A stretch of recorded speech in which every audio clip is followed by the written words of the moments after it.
The late great rapper Old Dirty Bastard once famously said, Wu-Tang is for the kids and Rock Kaput is for the ladies.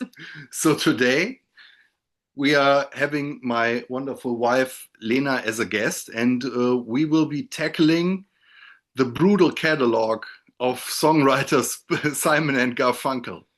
So, yeah, you already know Alex, of course.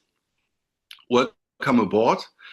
Before we start, remember to give us a thumbs up, subscribe to our channel, and comment about whatever you want to comment about. But for now, let us start. I will just give you a short run through the discography of our artists of choice today.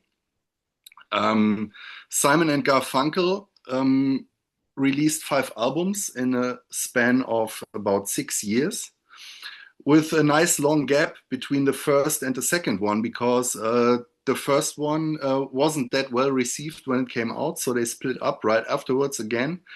Paul Simon recorded his first solo album in 1965. And then they reunited in 1966, released their second album, which was a success. And especially driven by a hit single we will surely be talking about soon, and led to the release of their third album in the same year of 66. Another great success. 2 years later, they did another album called Bookends, where you could already sense some kind of rift between the two artists, Paul Simon and Art Garfunkel, but they still managed to do another album in 1970, Bridge Over Troubled Water, and that was recorded under very special circumstances because Art Garfunkel was simultaneously doing his first film, Catch 22, and he was away for long stretches of time while Paul Simon wrote the songs, and then they had to record it in several shifts, so to speak, split up afterwards, but certainly remained in the cultural collective mind, so to speak. Lots of memorable songs, and Paul Simon is still out there doing his thing. Don't know what Art Garfunkel is doing right now, actually, but that's so enough of me babbling on. Let's start. We will pick our number 5 records. We will do one record each, and so go through from worst to best. And we start with you, Alex. So give us your number 5. Okay. So my number 5 is the debut, Wednesday Morning, 3 a.m. from 1964. Probably not a surprise to most of you. I mean, it's very much a product of its time, of the folk scene. They were doing what most of the folk bands were doing. Less than half of the album was their own material, and only 5 Paul Simon songs actually are on it. 3 traditional folk songs I don't care for at all, like Christian folk songs like Go Tell It on the Mountains. Boring and forgettable to me. So that's not really what I want to hear. They cover Dylan. It's a great song. The times they are changing. I mean, it doesn't matter who is playing it. It's a great song. So I don't especially like their version. I prefer Dylan's version. But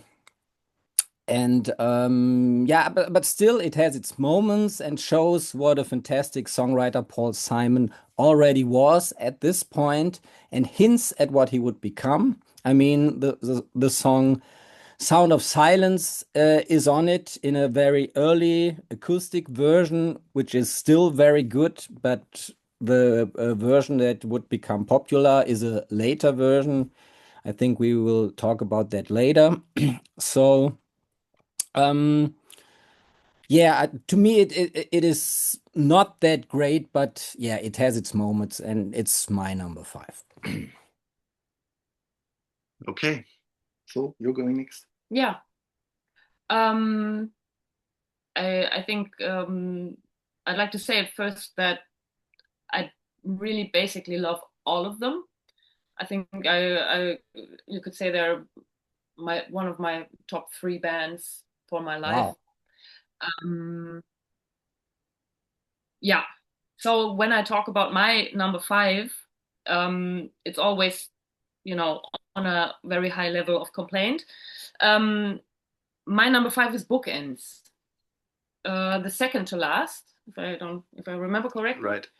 And I think one of the reasons why I don't like it that much is that I think you can hear that they're like, they're moving apart.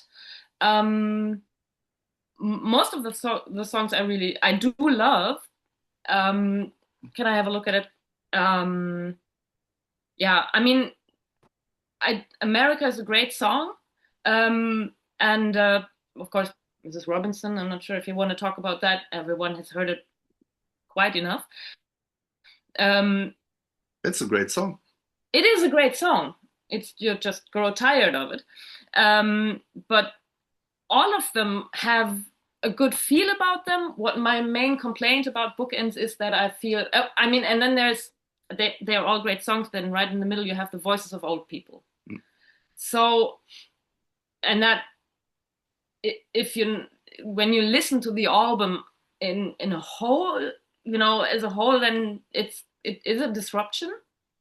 And so when I was listening to it now, I thought it feels like something like a concept album in a weird way. It's not really a concept, but it feels like they're trying to say something special. So the word that I thought of the most was, I don't feel it coagulates well. It doesn't gel. It's not coherent. They're very different songs, and I feel it's you hear, oh, this is more like an Art Garfunkel song, and this is more of a Paul Simon song, but they don't really mesh together. And it's really, this is the next song and the next song, but they don't work together well. And that's my main complaint about it. The separate songs I like, but as a whole, the album doesn't work that well for me. Okay, so my turn. I agree with Alex on my least favorite album. It's their debut, Wednesday morning, 3 a.m. And yeah, I could almost repeat what you said there. I don't care for most of the songs at all these traditionals and stuff. They are very dated, of their time, and you could say they haven't aged that well. But on Paul Simon songs, for example, Bleecker Street and Sparrow, you can hear what would happen soon, or what he would produce. So the promise, this record. But yeah, there's one thing when I was listening to it, and that goes for all of their albums. Depending on what mood I'm in. Sometimes this kind of wide-eyed idealism that they exude with these songs of this folk era, this American folk era of the early 60s, early to mid 60s. Sometimes today it seems almost like, it seems so exaggerated to me. It's almost like a parody of itself. I immediately had to think of like a movie with like Will Ferrell and Ben Stiller, Vince Vaughn, John C. Reilly playing this folk band and doing, sitting on the floor and playing on their acoustic guitar about flowers and stuff like that. But then you of course realize what a great songwriter Paul Simon is, and these incredible vocal harmonies they would come up with, and you realize, wow, that's exceptional what they are doing. But this folk era isn't. I mean, doesn't surprise anyone by now that this is not exactly my music. But yeah, I like a lot of songs. We will go on to talk about them. But yeah, this is certainly my least favorite of their catalog. Okay. So your turn. Okay, so my number 4 is the album Parsley, Sage, Rosemary, and Thyme, which is, in my opinion, much better than my number 5. So from now on, the albums are very good to great. And this was super famous and popular, and triple platinum, super beloved by, I also think, by many fans. Yeah, Scarborough Fair is on it with the famous line with the album title in it. And if you know Flight of the Conchords, Jermaine called it the song about the shopping list. That was quite funny. And Art Garfunkel is in that episode. That's the last time I've seen him, I think. Yeah. Yeah. So I read what was the first on this album. It is their third album. The first time they really had time to record, unlike on the predecessor Sounds of Silence, and total control in the studio. So they got really involved in those studio stuff, what you later hear on just like the sound collage on Bookends, and also stuff on Bridge Over Troubled Water. They got very involved into production. Yeah, and here they do this many times. They recycle songs from the Paul Simon debut album he released in the UK.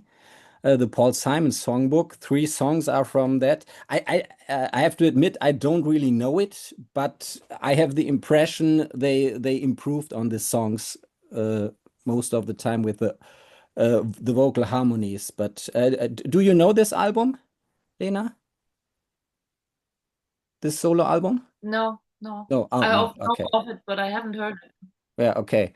So yeah, it might be interesting, but I don't think it is that spectacular. I think probably the songs were there, but not a lot production going on. So yeah, and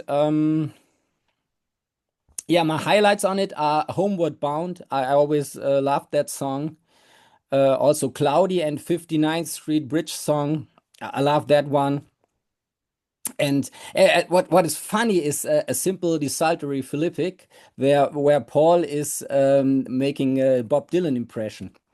So he can do it if he wants, Yeah. but he chose the style of Simon and Garfunkel, which is very sincere. I think I agree what you said, Oliver, before about this. It's almost over the top, their whole sentiment, but they have such a it is combined with such a sincerity. You're absolutely convinced they are serious about it. And this is really special about Simon and Garfunkel. So it is not a parody, and they have such in the 70s and the 60s they had such big feelings, and they were allowed. So it's kind of cool. So and this is also a very mature and thoughtful album. Folk rock got to new heights. I think it was a much more artistic album than the albums that came before. Big topics are covered in the songs. They had lyrical depth. Yeah, on almost all criteria you might use. This is objectively better than my number 3, but still, I like my number 3 more because I connect to that album more. Sometimes you can't explain it; you just like it. Yeah. So I must say this is really better than my number 3. You will hear about that later. But yeah, I connect to that more, and I don't know. My number 3 has it represents kind of an era, and also where they were still friends doing their thing, and yeah, I like that a little bit more. So, but still a very good album. But I don't connect to this that much. It has a few highlights, but otherwise I don't like the other songs that much on this one. I'm also not a big fan of Scarborough Fair. I don't know, for some reason. Okay. Interesting. Interesting. Interesting. Fascinating. Okay, so my number 4 is Wednesday morning, 3 a.m. I mean, yeah, mainly for the same reasons that you both mentioned, that it's for me it's the same. I love that album. I love it. I love to hear it. But if I have to rank them, what puts it on number 4 is that it's not wholly a Simon and Garfunkel album. It's 2 guys playing folk songs. I was actually surprised to hear that so many of them were not old folk songs but written by Paul Simon, and those I especially love. The background maybe is that when the first album I heard was Bridge Over Troubled Water, because my parents had it as an LP, and my brother gave me the whole collection in a CD box, and I started to listen to them, and that was the first one, of course, that I started to listen to. And my parents had like how do you say, a hi-fi with 2 speakers, and the 2 voices were on different speakers. So if you sat in the middle and you had Paul Simon here and Art Garfunkel there, and I always sat on the side where Paul Simon was singing, and I learned all his tunes. So I always sang Paul Simon's tune. And that's what I really love about that. And again, it's a ranking. I have to rank them, but you can really sing well along with it. If you enjoy singing in those harmonies, it's really beautiful, especially Benedictus. I know it's kind of also it's the cut in the middle, but it's really, really beautiful to sing to. And yeah, Sparrow, they're all very heartfelt, and I am totally that. I'm maybe not wide-eyed anymore, but I'm this kind of a hippie inside maybe, and quite hopeful, and yeah. I have a lot of big feelings, and those songs all really hit the spot. But again, it's just the number 4 on a very, very tight playing field, because it's not all of them original songs, and I'm also not a huge, I mean, I love the song, I love to sing to them, but I don't need that God message that much. So yeah, that's my number 4. Okay. Interesting. Okay, now I'm going to rank my number 4, and this is an album we haven't had yet. It's Sounds of Silence, so it's their second album from 1966. Like I said before, Paul had done his solo debut album, the Paul Simon Songbook, and you already mentioned it, Alex, that he kind of recycled most of the songs of his solo debut on this one and the next one. I don't think if that would fly today, actually. I mean, you could call this a ripoff, because people who had his solo debut and bought these albums, they, I mean, okay, there was this other guy singing with him now, but yeah, I think I don't think that's really cool. Yeah. Right? But I think his solo debut, he went to London to record it, and I think it was also only released in the UK. So the American market did not know about it. So okay. I think that was the okay. trick. So Still, still, yeah, it's kind of cheating. Yeah, a bit lazy. The thing with this album, I mean, a couple of course, you have the Sounds of Silence this time, and I read that they didn't know about it. That the label decided to electrify their the song. Producer. And, yeah. Okay. So still, I think it's the better version. Yeah, and then we have this mix of like these songs that are these wide-eyed, super idealistic folk songs like Leaves That Are Green. The second tune, Blessed, is another religious or spiritual tune. Beautiful, but yeah, not really my cup of tea. Then we have some kind of Beatlesy or English beat kind of songs on there that would happen on Parsley Sage as well. So you have what is it? We've got another. We've got a groovy thing going, right? And I think Somewhere They Can Find Me is a bit more rocking. Kathy's song is beautiful. We have this instrumental Angie that is quite nice. Yeah, but you kind of, and of course, the highlight is I Am a Rock, the final song. Another one he recycled from his solo debut. So this is what I said.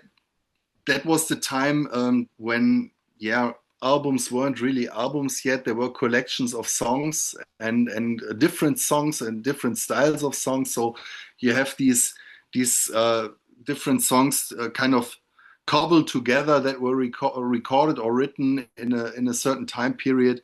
I mean, it's not that they break the style and you get crazy shifts on that record, but yeah, it isn't really a cohesive whole, I would say, compared to the albums that came after. Yeah, it's a nice album. It doesn't wow me, but yeah, it's a step up from their debut, of course. So that's my number 4. Yeah. Okay. Alex. So my number 3 is Sounds of Silence from 1966. I think I like it a little bit more than you. Yeah, it was a kind of a rushed album. They had to record it very quickly, but it turned out very good. And I think it is a very cohesive album. I think the songs fit very nicely together. Highlights for me are Somewhere They Can Find Me, co-written by the British folk guitarist Davy Graham. Yeah, I really like that one a lot. And also we got a groovy thing going. And of course, the new version of The Sound of Silence, where their producer added drums, a bass, and an electric guitar, and really lifted up the song. I mean, it wasn't very cool that he did it without the knowledge of Simon Garfunkel. But I think it was a very good move to do it, and it became a very, very big hit. And of course, I also like I Am a Rock a lot. It's a beautiful song about isolation. Yeah, I really like this. I also like the album cover. I think the album cover and the songs, they fit so nice together. And I don't know, Parsley, Sage, Rosemary, and Thyme. Also, I like the album, but the album cover and also some of the songs, they give me kind of a boring, little bit of a boring feeling. And this one is kind of fresh and uplifting to me. So that's why this is my number 3. I just wanted to say that obviously, as a producer, producing a folk band, you could do that. You could just fuck up their songs, because what would they do? Beat you up? Art Garfunkel was a big guy. Tall but lanky. Throwing tea bags at him. Okay. Yeah. Yes. My number 3 is Sounds of Silence as well. Also, I think it does work well together. There are on this one as well some songs that I also think kind of step out of line. For me, especially Richard Cory is one of those songs where, yeah, also it's it wants to be political, and it is political basically, but it feels simple, and musically I'm not a huge fan of that song. I think I'm for me, I Am a Rock always feels a bit, I'm not sure if that's an okay thing to say, but it feels so emo. It feels very like puberty. I am a rock. And I have felt that way, and I felt that the song spoke to me, but now that I'm older, it feels like, um, yeah, it feels young. It feels a bit maybe naive, but maybe, that's just me. Um, of course, I think for me, Katie's song is my favorite because it's so yearning, and I have a very fond memory of a person playing it to me for the first time, and yeah, I think it works well together. Apart from those like Richard Corey, um, April Come She Will is one of my favorites actually. Mhm. The Sound of Silence, the version on this one, I think feels like precursor. What would Zema say? It is like what we will hear later on Bridge Over Troubled Water, in the way that it's a big production instead of the little, smaller and more intimate things that they usually did. So yeah, but it's snug in the middle of the five for me. I like it. I think it works better than Bookends as a whole, and yeah, it has all those harmonies and the music and the feelings. So it's a fine number 3 for me. Okay. So my number 3 is Bookends. And yeah, this is obviously where they, for me, and yeah, the album they did before that was also written in one go and produced as an album, but you had this Paul Simon recycling stuff going on that one. But this is yeah, this is an album that feels like a modern day album basically. And it is in fact kind of a concept album, but it is only half of a concept album, because they, for the first half of the album, so from song number 1, Bookends theme, to number 7, Bookends theme, it's about aging. So you have like the song Voices of Old People, of course, representing aging. Save the Life of My Child has this kind of, I think for the very first time, and you would hear that later on Bridge Over Troubled Water as well, where some kind of spooky synthy sounds come in, like these very foreboding chords they play on a synthesizer or whatever it is. Never really liked of their famous songs. America is one of the ones I don't like that much. Don't know why, I can't explain this. Why? And this was kind of hard to place for me, because, like I said, it feels more of a cohesive statement for me than the ones that came before. Still, there's a lot of stuff on this one where I am having trouble even calling them songs, because they are so short and just irgendwie somehow these snippets and experiments, like Overs is very short. You have this, like we already mentioned it, Voices of Old People, which is like this kind of audio play of old people talking. The both Bookends themes, which are these short instrumentals. Yeah, but then in the end, the run in the end kind of lifts the album up for me. And we have, of course, Mrs. Robinson. I like Faking It as well, which is more of an up-tempo song for them. A Hazy Shade of Winter is great.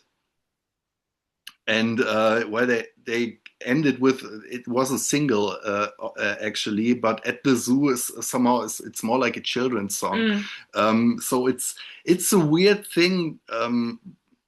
I don't really like everything on it, but it's interesting, and it's more interesting to me than what came before it. Mm-hmm. Hmm. Okay, so my number 2 is their big album, Bridge Over Troubled Water.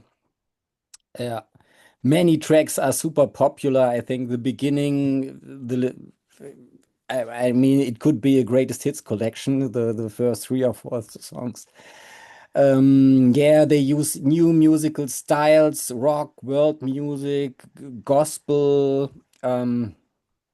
They use famous session musicians on it. I think even Hal Blaine, who is a very famous studio drummer who played with the Beach Boys and Sinatra, plays on this one. The Yeah, whole wrecking crew is on it, I think. yeah, even yeah. Oh, really? Okay, I did Thanks, not get man. that. So the title track is kind of a masterpiece, but I mean, for some people is the feelings are too big. But even they, for me, it's also a little bit like this. For me, it's also a little bit too much. But still, you have to acknowledge the songwriting and the craftsmanship because it's so well executed and so well sung by both. So it's yeah, it's really brilliant. But what I realized about this song that was quite interesting, when you listen to the song, you listen so much to the singing and to the performance that you don't, at least me, I always kind of ignored the lyrics more or less. And when I listened to the Johnny Cash version in the early 2000s, only then I realized how great the lyrics are. I think the lyrical content works much better for me with Johnny Cash because when Johnny Cash is singing, I listen to the lyrics, and when I listen to Simon Garfunkel, I listen to their voice. So kind of yeah, maybe that's just me, but I don't know. Would you agree to that or not so much? I have different experience with this album, but Okay. yeah, the lyrics are actually one of the first things that I got kind of. Okay. Yeah. So no, but to me that came later. Mm. So I also like the Boxer a lot, of course. Yeah, El Condor Pasa. Yeah, I think I've listened to that too often. Mm. So yeah. What I found out when preparing for this show, it's based on a traditional Mm.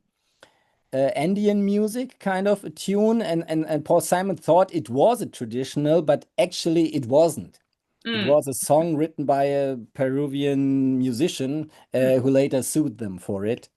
I think this happens a lot. What I read, this happened a lot in the history of Simon and Garfunkel that they got sued by somebody because yeah, they thought it was a traditional and it wasn't, or somebody suggested something and they copied that and he got no credit. So, but yeah, Mm. I don't know why, but yeah. Interesting. Yeah, they do bossa nova. A reggae song is on it. Why don't you write me? And they cover "Bye Bye Love" by the Everly Brothers. Well, yeah, I love the Everly Brothers, and I also like the song. And yeah, it's of course perfectly sung by them, but in a different sentiment than the Everly Brothers. I think Simon and Garfunkel are much more earnest when they sing, though Mm. there is no hint of irony in Simon and Garfunkel. And they have a very different energy than the Everly Brothers, who can very uh, yeah, they kind of the Everly Brothers have kind of a rockabilly energy sometimes because they come from that era. And I'm really a big fan of them. I also have them some records of them. And yeah, I prefer the Everly Brothers version, but this is also very good. I mean, it transports the old style. I mean, I think the Everly Brothers were they modeled Simon and Garfunkel more or less on the Everly brothers, I think.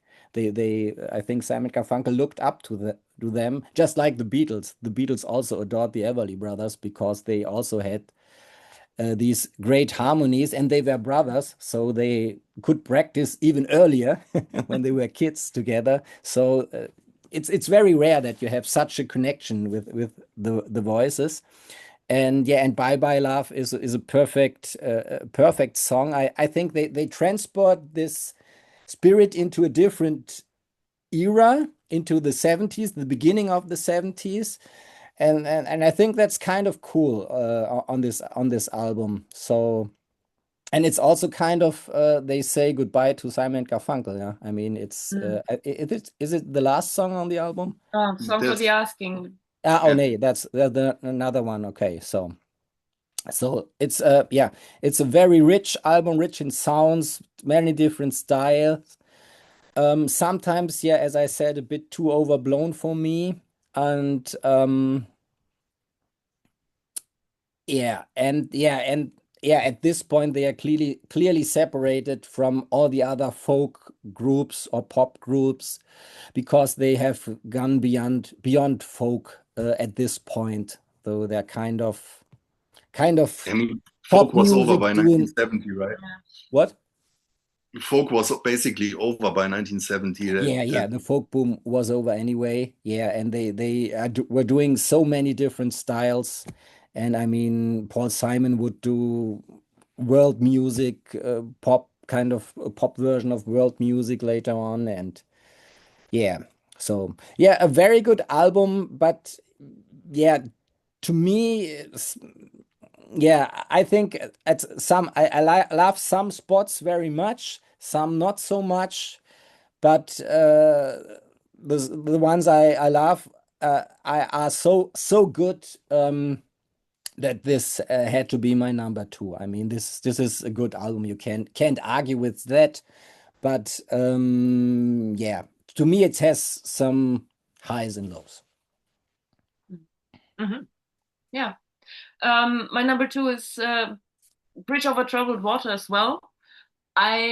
When I took notes, when I listened to them as albums again for this, I was debating if it's maybe my number one because it's my first Simon Garfunkel album, and it's my number two for very different reasons than yours. I have such very deep core memories of picking it out from my parents' album collection and putting it on and listening to it.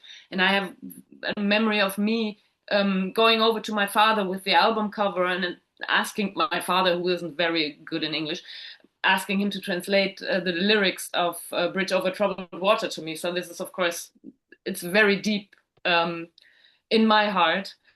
And it's my number two because, and I felt that when I listened to the whole box, all of them for the first time or over the years, I've often felt that you can hear them separating. As I said, for bookends, it's already there. And what I always noted is that they started with, in Wednesday morning, 3 a.m., you have these harmonies, but both voices work very well together. They're both there. I think maybe even, the same volume, and you can't separate them. They're working together, and the song only works because they're both there. And Bridge Over Troubled Water, I think I tried to make a note of it when I listened to it, that it's either Paul Simon singing or it's Art Garfunkel singing, or very, very, sparsely in the background. You have the other one sometimes, or something like that. And so you hear them moving apart. And I like about that album those big feelings, because I feel they always had the big feelings. I think we're all agreeing on that. But I feel that those feelings are more matured. The feelings that they have, the big feelings that they have, are more feelings that I can relate to as a grown-up. The story that's told in The Boxer is I'm not even sure what it's about, but some of those sentences really speak to someone, you know, who has, I don't know, experienced loss or experienced loneliness far more than I Am a Rock, for instance, I feel, because it's not this kind of rejecting the world feeling. It's more, well, this is how it is. I think maybe El Condor Pasa for me is the one that I always liked least because of those pan flutes, and it has kind of this. In my days, we had those pan flutists in the inner cities playing, and it feels kind of a cliche. I love the Bridge over Troubled Water. I love the Boxer. I sang it endlessly to our baby when they were little, but. I think maybe my favorite song. I mean, I really like The Only Living Boy in New York because it's also they started telling stories more later on. They weren't those folk songs are ditties, you know, and they started telling stories. And The Only Living Boy in New York, or also Why Don't You Write Me? I mean, it's a funny song, but it tells a story. And I think Baby Driver might be one of my favorite songs by them because it's catchy and it has dynamics and everything. And I mean, I really love everything about this album. What is this? Oh, okay, bonus tracks. And yeah, the last song, the song for the asking, it's a very, very small and cozy and intimate song. And he's saying, this is my song for the asking. So ask me if and I will play. But they never played again together. Well, they did, but you know, it's their goodbye. It's this one song. And well, it just gets me feeling things, and when I listen to all these orchestral things, the trumpets and the, you know, here come the strings, and if I listen to it loud and I'm alone or I have room, then I can get really moving with it because there is so much going on, and I'm gonna talk about why it's not my number one in the next segment. But yeah, it's really way up there, and you could wake me up in the middle of the night and start playing the Boxer, and I would sing it. Okay. So my number 2, right? 2, yeah. Is parsley, sage, rosemary, and thyme. And it kind of concludes the cycle of their first 3 albums, I would say. So it's in sentiment, it's very much like their first one, but it's more mature in songwriting and in production, of course. Yeah, the second one where Paul Simon used songs he had already written for a solo debut. So I think Patterns is from that one. Flowers Never Bend with the Rainfall, Simple Desultory Prolific, and I think even Emily for Whenever I May Find Her, was that by Art Garfunkel? I don't know, but yeah, these were songs from his debut. Yeah, this is maybe song for song their strongest collection, I would say. But the high points are higher on the album that is my number 1. So yeah, I love Scarborough Fair. I never really understood what the canticle part in Scarborough Fair is. I don't know. Because one of them is singing the Scarborough Fair and the other one has different lyrics that like counterpointed. Okay, I don't know. Yeah, like Patterns, Cloudy is again this song, this kind of song that always turns me off a little bit because it's too twee for me. Then we have these Beatles style songs. I think the Big Bright Green Pleasure Machine is one of them. Feeling Groovy, of course. The Dangling Conversation was a single. I like that one, but it's not one of their greatest, I would say. Simple Desultory Philippic is one of their most aggressive songs.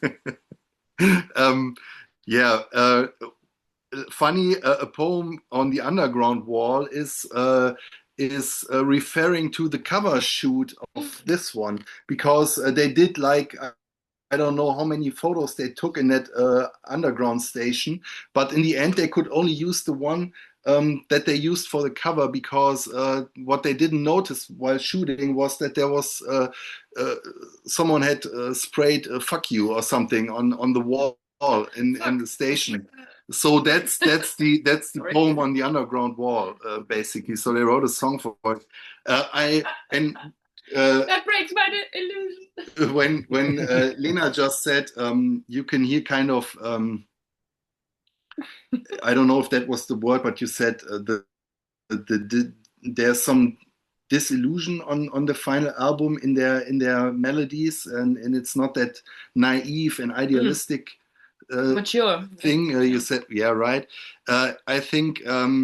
I mean, there was history getting in the way, and we have that with with the whole flower power and peace, love, and harmony thing in the end of the '60s. And here, the last track, this 7 o'clock news, Silent Night. I mean, really, for me, this is unlistenable, because I don't want to hear Silent Night, not even on Christmas Eve, basically, but definitely not in the rest of the year.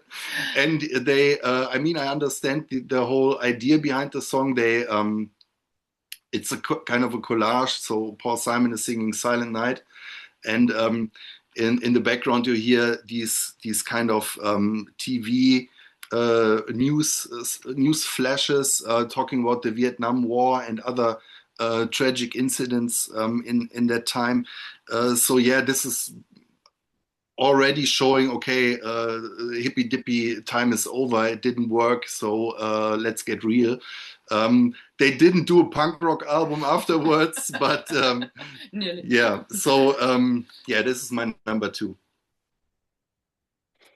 Okay, so we're going for the big number 1. So my number 1 is Bookends from 1968. So yeah, Oliver explained it before. This was kind of a concept album, at least half of it, a journey from childhood to old age, with stages in between. I mean, the first half of the album is it starts with the Bookends theme and it ends with the Bookends theme, and I think this concept, to me, it totally works. Yeah, I mean, it was recorded within a full year, so they really took time for this, and I think you also can hear it. And many of the songs, they have ambiguous meanings also, and can be interpreted differently. Not in this journey from childhood to old age, but it still works within this concept. Like, for example, America, which is one of my favorite Simon Garfunkel tunes. I've always thought this is there at their peak. This is beautiful. I've always liked that one.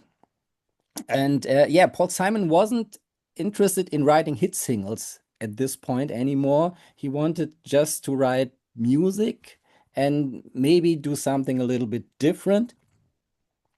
And yeah, what also was mentioned before, these dark synth sounds. I think it's a Moog synthesizer. I think this was super interesting, but because you don't hear this on any Simon & Garfunkel songs else, so it starts very, very dark.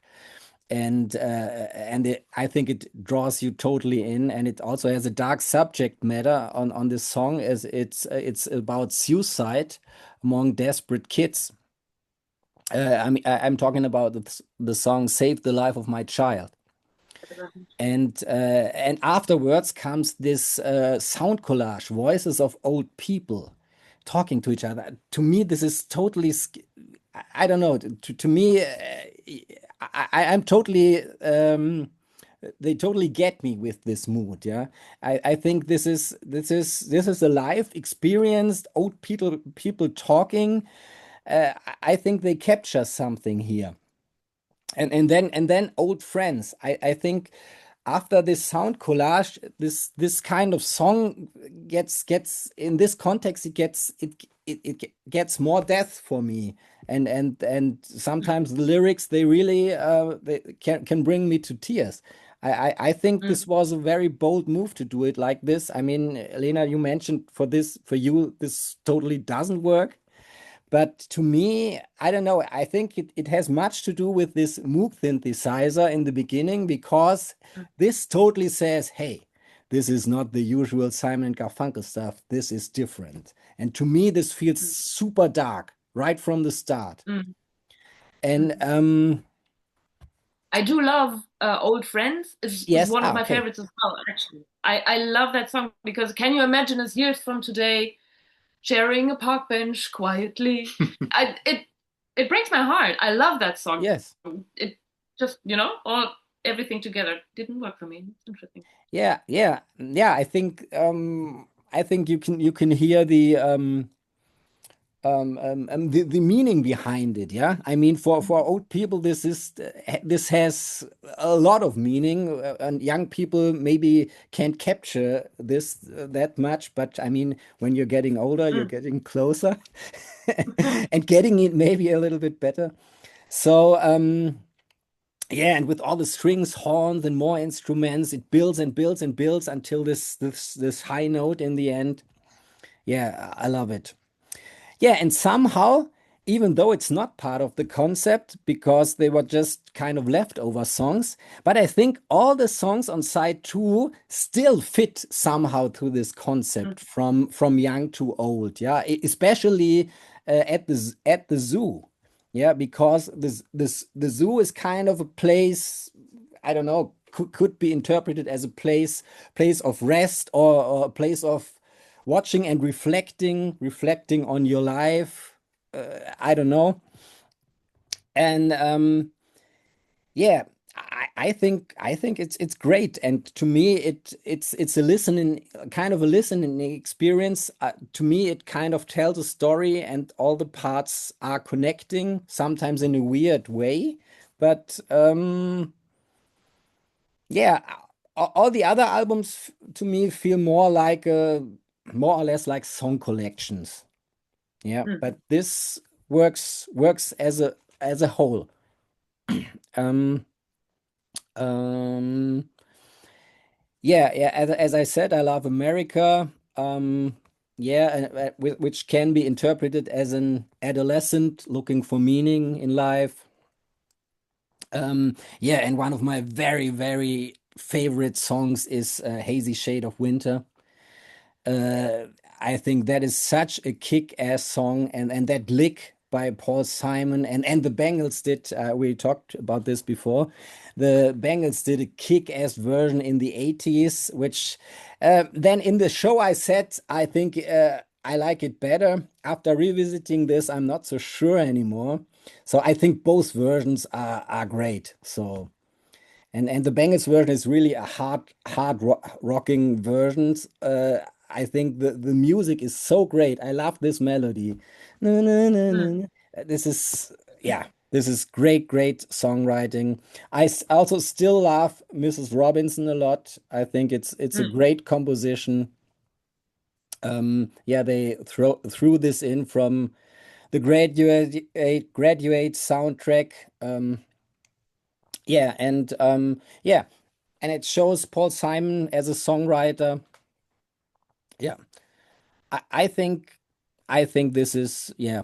I think these are my three favorite songs: Hazy Shade of Winter, Mrs. Robinson, and America. Yeah. I Do you think know who also covered Hazy Shade of Winter? no. Sodom. Oh, really? Top Is it. it a Yeah, good yeah, version? right. I don't need it. I don't need it by Sodom. Wait, I don't think it's a bad version, but I don't want to hear Tom Angel Ripper sing "Hazy Shade of Winter." Do you recognize the song or not so much? Yeah, you recognize it. Yeah. Okay. Yeah. But I mean, Sodom must be Simon Garfunkel fans. I always thought that. Of course, diehards. Yeah. Wide-eyed. Yeah. Yeah, I wanted to add that I think Paul Simon still is a little bit underappreciated as a songwriter, but because I think he really is one of the big names, along with McCartney, along with John Lennon, Neil Young, Jagger Richards, Bob Dylan. I think he's really in that league, whether you like him or not. And yeah. Simon Garfunkel, I think they have a universal quality, kind of a little bit like ABBA. I mean, everybody at least likes one song, I would say, even if you don't like them, because the compositions are so good and there is something for everybody in it. So, yeah, just wanted to throw that out. Yeah, I agree. Yeah, well, you guessed it. My number one, after debating, maybe it's Bridge Over Troubled Water because it's really the first, and yeah, it feels like it's my favorite of them. But it is Parsley, Sage, Rosemary, and I think it's Time, actually. I'm not sure. That's what I hear when I hear the song. And the reason is that I feel that it's the album where everything comes together. It's not so many old folk songs. They still sing in harmony together. It really works together. And I mean, maybe, for some people, maybe it feels boring if the songs all are over move into each other seamlessly, you could say. More, that's what I feel. It's bookends. It's more like a something different, and partly it's more of a whole package. And also what I said about Bridge Over Troubled Water, that the topics and the feelings have matured. I feel that this is where this already happened. If you listen to them, I mean, for Claudia, I sang it just now, and it's always, if you know someone who's called Claudia, it's always like Claudie. It's always a joke for me. And I think maybe The Big Bright Green Pleasure Machine and The Simple Desultory Philippic are the least favorite songs for me. But I actually do love Silent Light because of the way that it works together. It's really, yeah, you can feel their heart breaking. You can hear them growing up. But when I listened to this album and why I thought, I think this is my favorite or my number one in comparison to Bridge Over Troubled Water, is that Bridge Over Troubled Water is you're in a big room with Bridge Over Troubled Water. You have all these people in the orchestra and you feel the production. And I feel that Parsley, Sage, Rosemary and Time it's so intimate. And also the feeling of it, the sound of it, the way, you have mainly, I think, you have your guitar and your small, band playing, and you have those two guys singing. But also the stories that they tell. And I agree with you that Paul Simon is a great writer. And I think something that I like about his later songs are exactly those, the way he evokes situations. He tells small stories in his songs. And especially, I'm sorry, I have to grab it again. The Dangling Conversation, if you listen to it, it's about an old couple who don't talk to each other anymore. And when I first heard it, I felt it. It felt sad, but the older you grow, the more it's not, it's not what I feel, but you can see those people around you. You know people who live like that. And you now ruin my illusion about the poem, The underground wall, because of course for me the 4-letter word was love. But that's what I'm here for, to ruin your going on 20 years expectations. Yeah, right. my illusion. But of course, I mean, they are writing it meaning love, not the F word, and that's also an example of how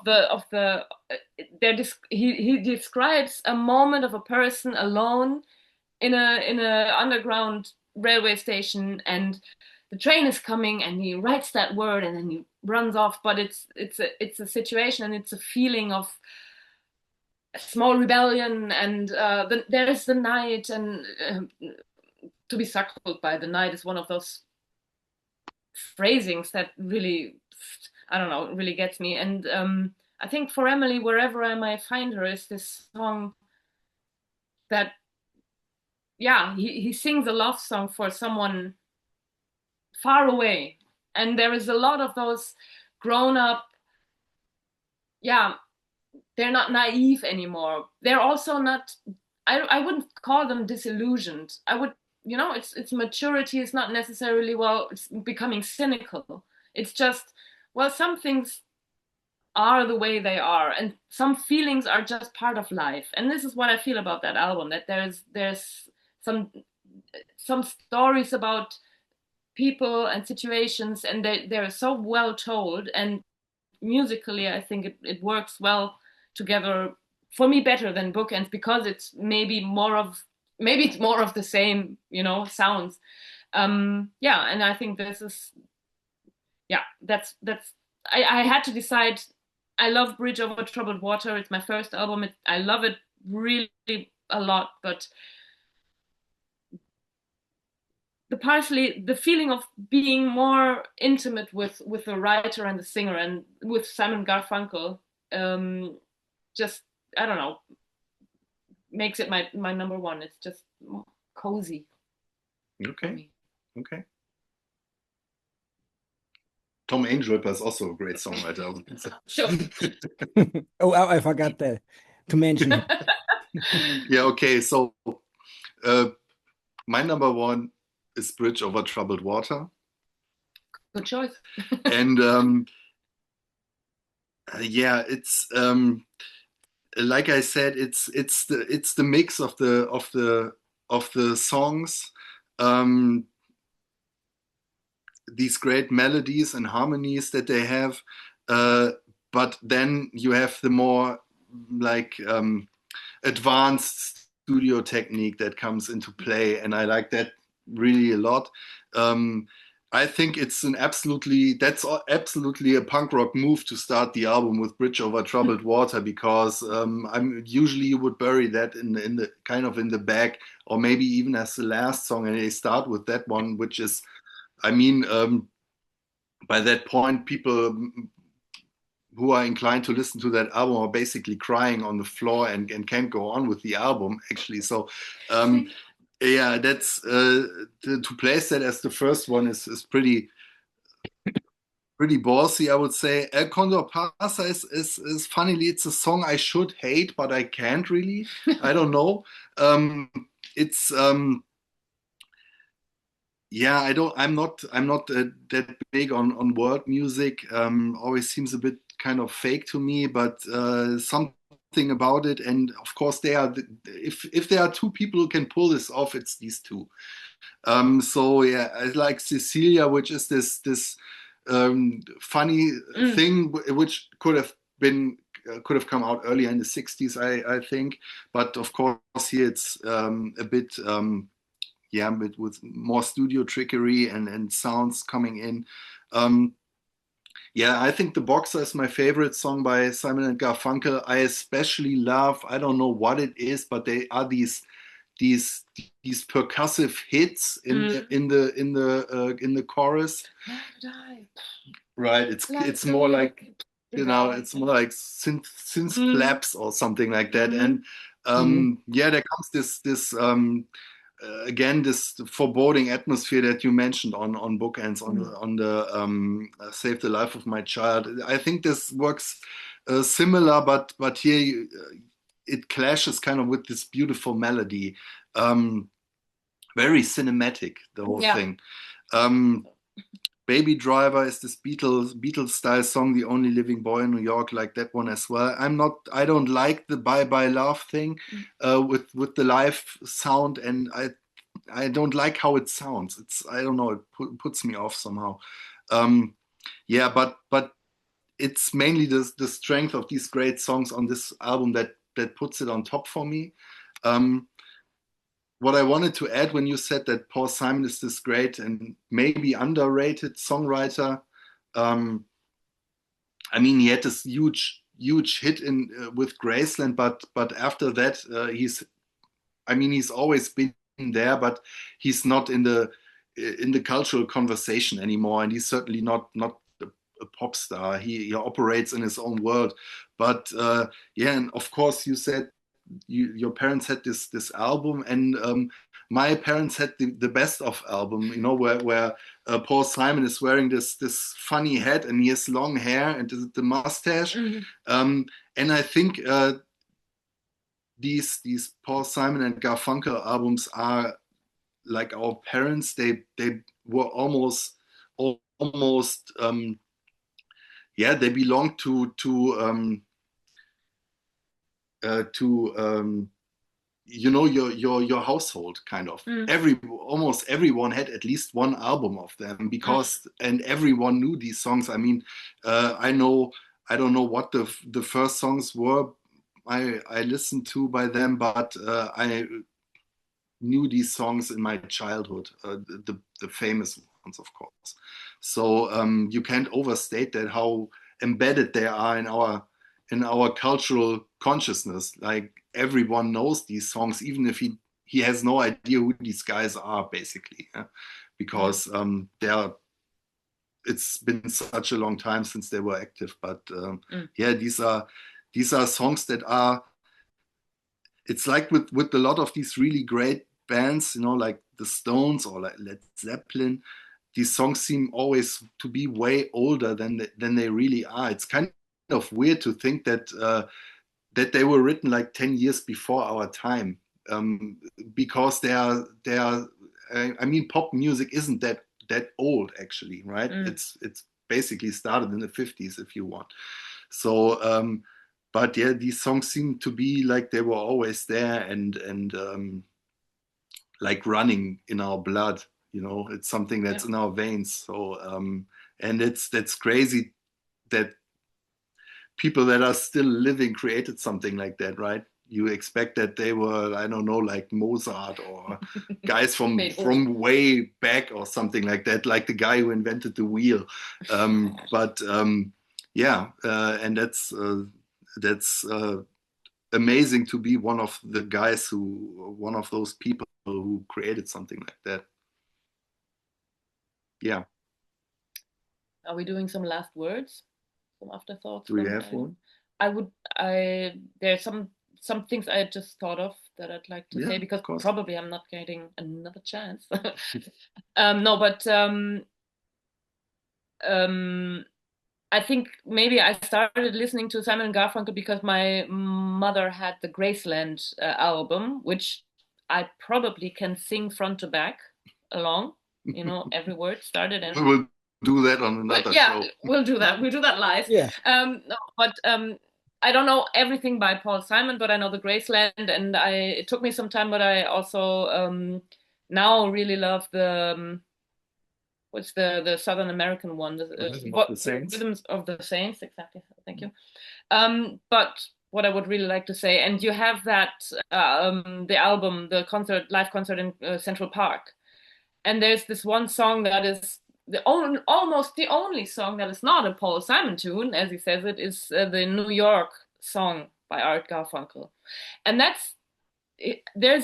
think I know 3 other songs by Art Garfunkel. That's the New York song. And then, of course, the absolute tearjerker of Bright Eyes that, traumatized me, of course, with Watership Down. Yeah, I always cried with the HSC-Werbung that used that same melody. Like, why do I have to cry? Oh, of course, because of that. And then there's one other song, and unfortunately I can't remember what's it called, but it's another Art Garfunkel song. And I think he did do music. He continued to make music, and he has this voice. And I'm sorry, but I have to say it's angelic. And Bright Eyes, maybe for some it's over the top, but the New York song is one of the most beautiful songs, and I think it captures that city at that time. Maybe I haven't been there for a while, but and I've only been there once.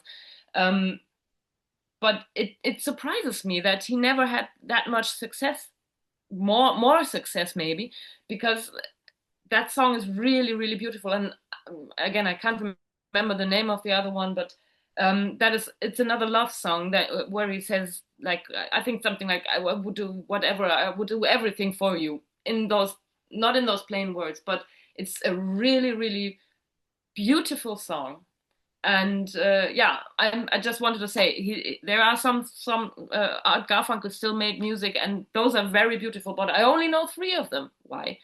And then one thing that I also, because you said there's no irony, I'm not sure. I think Paul Simon has a great sense of humor. Maybe, of course, not, the folk songs weren't ironic.